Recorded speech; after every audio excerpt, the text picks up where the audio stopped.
Hi കൂട്ടുകാരെ, പേശികളുമായി ബന്ധപ്പെട്ട ചില SCERTയിലെ പോയിന്റ്സുകൾ നോക്കാം. ശരീരചലനങ്ങൾ സാധ്യമാക്കുന്നത് പേശികളാണ്. പേശികൾ ശരീരചലനം സാധ്യമാക്കുന്നുണ്ട്. പേശികളെക്കുറിച്ചുള്ള പഠനമാണ് മയോളജി. നമ്മുടെ ശരീരത്തിൽ 639 പേശികൾ കാണപ്പെടുന്നുണ്ട്. പേശികൾ ഇല്ലാത്ത അവയവമാണ് ശ്വാസകോശം. അപ്പോൾ ശ്വാസകോശത്തിന് എന്തില്ല? പേശികളില്ല. നമ്മൾ പറഞ്ഞു ശരീരചലനം സാധ്യമാക്കുന്നത് പേശികളാണെന്ന് പറഞ്ഞു. അപ്പോൾ രണ്ട് തരത്തിലുള്ള ചലനമാണുള്ളത്. ഒന്ന് ഐച്ഛിക ചലനം, രണ്ട് അനൈച്ഛിക ചലനം. ഐച്ഛിക ചലനം എന്താണെന്ന് ചോദിച്ചാൽ നമ്മുടെ ഇഷ്ടത്തിനനുസരിച്ച്, നമ്മുടെ ഇഷ്ടാനുസരണം നിയന്ത്രിക്കാവുന്ന ചലനങ്ങളാണ് ഐച്ഛിക ചലനങ്ങൾ. നമുക്ക് ഇഷ്ടമുണ്ടെങ്കിൽ ഇഷ്ടത്തിനനുസരിച്ച് എന്ത് ചെയ്യാം? നിയന്ത്രിക്കാനായിട്ട് സാധിക്കും. ഉദാഹരണത്തിന് കൈകളുടെ ചലനം, കാലുകളുടെ ചലനം. കൈയുടെയും കാലിൻ്റെയും ചലനം നമ്മൾ നമ്മുടെ ഇഷ്ടത്തിനാണ് ചലിപ്പിക്കുന്നത്. അതുപോലെ അനൈച്ഛിക ചലനം എന്താണെന്ന് വെച്ചാൽ നമ്മുടെ ഇഷ്ടാനുസരണം നിയന്ത്രിക്കാനാകാത്ത ചലനങ്ങളാണ്. നമ്മുടെ ഇഷ്ടത്തിന് എന്ത് ചെയ്യാൻ പറ്റില്ല? ചലിപ്പിക്കാൻ പറ്റില്ല. ഉദാഹരണം ഹൃദയസ്പന്ദനം, ആമാശയത്തിൻ്റെ ചലനം. ഹൃദയസ്പന്ദനവും ആമാശയവും ഒന്നും നമ്മുടെ ഇഷ്ടത്തിനല്ല എന്ത് ചെയ്യുന്നത്? പ്രവർത്തിക്കുന്നത്. അതുകൊണ്ട് തന്നെ അത്തരം ചലനങ്ങളെ അനൈച്ഛിക ചലനങ്ങൾ എന്ന് വിളിക്കുന്നുണ്ട്. അടുത്തത് പേശികൾ പലതരത്തിലുണ്ട്. ഒന്ന് അസ്ഥിപേശി. പേശികൾ പലതരത്തിലുണ്ട്. ഒന്നാണ് അസ്ഥിപേശി.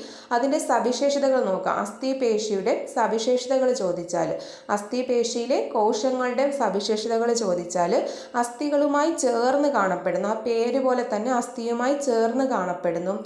സിലിണ്ടർ ആകൃതിയിലുള്ള കോശങ്ങളാണ്. സിലിണ്ടർ ആകൃതിയിലാണ് ആ കോശങ്ങൾ സ്ഥിതി ചെയ്യുന്നത്.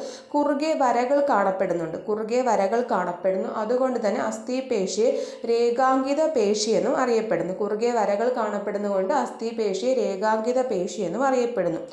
ഐച്ഛിക ചലനങ്ങൾ സാധ്യമാക്കുന്നു. അസ്ഥിപേശി എന്താണ്?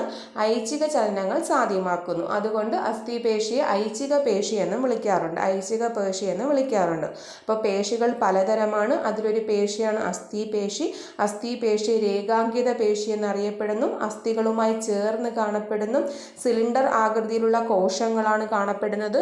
കുറുകെ എന്ത് കാണപ്പെടുന്നു? വരകൾ കാണപ്പെടുന്നു. അസ്ഥിപേശിയിലും കുറുകെ വരകൾ കാണപ്പെടുന്നുണ്ട്. ഐച്ഛിക ചലനം സാധ്യമാക്കുന്നുണ്ട്. ഐച്ഛിക ചലനം സാധ്യമാക്കുന്നുണ്ട്. ഇതാണ് അസ്ഥിപേശിയുടെ പ്രത്യേകതകൾ.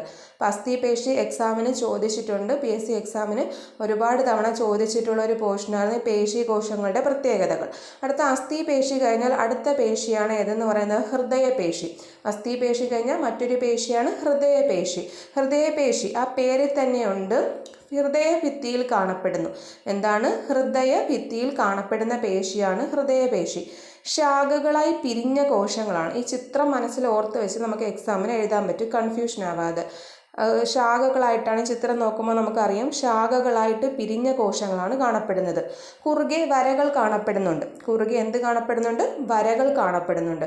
ഹൃദയപേശി ആ പേരിൽ തന്നെയുണ്ട്. അത് അനൈച്ഛിക ചലനമാണ് സാധ്യമാക്കുന്നത്. അനൈച്ഛിക ചലനം സാധ്യമാക്കുന്നുണ്ട്. അനൈച്ഛിക ചലനം സാധ്യമാക്കുന്നതുകൊണ്ട് ഇതിനെ ഹൃദയപേശി അനൈച്ഛിക പേശി എന്ന് വിളിക്കുന്നു. അനൈച്ഛിക പേശി എന്ന് വിളിക്കുന്നു. അപ്പം മറ്റൊരു പേശിയാണ് ഹൃദയപേശി. കാർഡിയാക് മസിൽസ് എന്നാണ് വിളിക്കുന്നത്. കാർഡിയാക് മസിൽ എന്ന് പറയുന്നത് ഹൃദയഭിത്തിയിലാണ് കാണപ്പെടുന്നത്. ശാഖകളായി പിരിഞ്ഞ കോശങ്ങളാണ്. കുറുകെ എന്തില്ല? കുറുകെ വരകൾ കാണപ്പെടുന്നു. കുറുകെ വരകൾ കാണപ്പെടുന്നു. അനൈച്ഛിക ചലനങ്ങൾ സാധ്യമാക്കുന്നു. എന്താണ്? അനൈച്ഛിക ചലനങ്ങൾ സാധ്യമാക്കുന്നു. ഇതാണ് ഹൃദയപേശിയുടെ പ്രത്യേകതകൾ.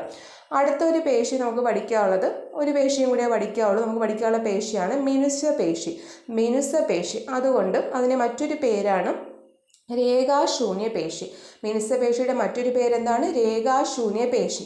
രേഖാശൂന്യ പേശി ചോദിച്ചാൽ ആമാശയം, ചെറുകുടൽ തുടങ്ങിയ ആന്തര അവയവങ്ങളിലും രക്തക്കുഴലുകളിലും കാണപ്പെടുന്നു. ആമാശയം, ചെറുകുടൽ തുടങ്ങിയ ആന്തര അവയവങ്ങളിലും രക്തക്കുഴലിലും കാണപ്പെടുന്ന പേശിയാണ് മിനുസപേശി. സ്പിൻഡിൽ ആകൃതിയിലുള്ള കോശങ്ങളാണ് ഇവ. ഇവ എന്താണ്? സ്പിൻഡിൽ ആകൃതിയിലാണ് കാണപ്പെടുന്നത്.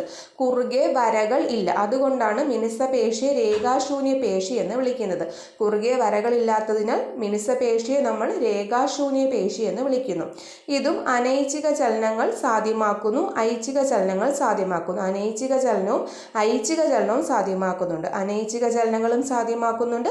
ഐച്ഛിക ചലനങ്ങളും സാധ്യമാക്കുന്നുണ്ട്. അപ്പോൾ ആമാശയം, ചെറുകുടൽ തുടങ്ങിയ ആന്തര അവയവങ്ങളിലും രക്തക്കുഴലുകളിലും കാണപ്പെടുന്നു. സ്പിൻഡിൽ ആകൃതിയിലുള്ള കോശങ്ങളാണ്. കുറുകെ വരകളില്ല. അനൈച്ഛിക ചലനങ്ങൾ സാധ്യമാക്കുന്നു. ഐച്ഛിക ചലനങ്ങളും സാധ്യമാക്കുന്ന പേശിയാണ് മിനുസപേശി എന്ന് പറയുന്നത്. ഇത് പരീക്ഷയ്ക്ക് മുമ്പ് ചോദിച്ചിട്ടുണ്ട് ഇതിൻ്റെ സവിശേഷതകൾ. അടുത്തതാണ് നമ്മൾ പഠിക്കാൻ പോകുന്ന പേശീക്രമം. എന്താണ് പേശീക്രമം? വിശ്രമമില്ലാതെ നമ്മൾ കഠിനമായി അധ്വാനിക്കുമ്പോൾ വേണ്ട അളവിൽ നമുക്ക് ഓക്സിജൻ ലഭ്യമായില്ലെങ്കിൽ അവായു ശ്വസനം വഴി പേശികൾ അടിഞ്ഞുകൂടുന്ന ആസിഡാണ് ലാക്റ്റിക് ആസിഡ്.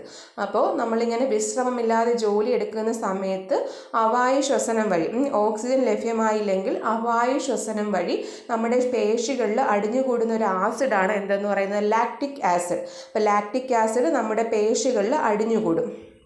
അങ്ങനെ പേശീകോശങ്ങളിൽ ലാക്റ്റിക് ആസിഡ് അടിഞ്ഞുകൂടുമ്പോൾ അസിഡിറ്റി ഉയരുന്നു. അപ്പോൾ ലാക്റ്റിക് ആസിഡ് അടിഞ്ഞുകൂടുമ്പോൾ എന്തുണ്ടാകുന്നു? അസിഡിറ്റി ഉണ്ടാകുന്നു. അപ്പോൾ അസിഡിറ്റി ഉയരുമ്പോൾ ലാക്റ്റിക് ആസിഡ് അടിഞ്ഞുകൂടുന്നതിൻ്റെ ഫലമായി പേശികൾ ക്ഷീണിക്കും, സങ്കോചിക്കാനുള്ള കഴിവ് താൽക്കാലികമായി നഷ്ടപ്പെടുകയും ചെയ്യുന്ന അവസ്ഥയാണ് പേശീക്രമം. പേശീക്രമം എന്താണ്? നമ്മളിങ്ങനെ ലാക്റ്റിക് ആസിഡ് അടിഞ്ഞുകൂടുന്ന സമയത്ത് പേശികൾ ക്ഷീണിക്കും, പേശികൾക്ക് സങ്കോചിക്കാനുള്ള കഴിവ് എന്ത് ചെയ്യുകയും ചെയ്യും? താൽക്കാലികമായിട്ട് കുറയും. അതിനെ പറയുന്ന പേരാണ് പേശീക്രമം എന്ന് വിളിക്കുന്നത്. പേശീക്രമം എന്താണ്?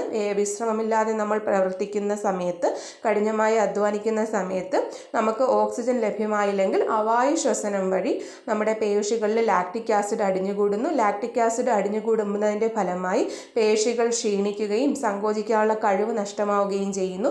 ഈ അവസ്ഥയെ നമ്മൾ വിളിക്കുന്ന പേരാണ് പേശീക്രമം, മസിൽ ഫാറ്റീഗ് എന്ന് വിളിക്കുന്നത്. ലാക്റ്റിക് ആസിഡ് നീക്കം ചെയ്യപ്പെടുന്നത് മൂലം പേശികൾ വീണ്ടും പ്രവർത്തന സജ്ജമാകുന്നു. അതായത് നമ്മൾ വിശ്രമിക്കുന്ന സമയത്ത്, നമ്മൾ വിശ്രമിക്കുമ്പോഴത്തേക്ക് എന്ത് ചെയ്യും? ലാക്റ്റിക് ആസിഡ് നീക്കം ചെയ്യപ്പെടുകയും പേശികൾ വീണ്ടും പ്രവർത്തന സജ്ജമാവുകയും ചെയ്യുന്നു. Thank you.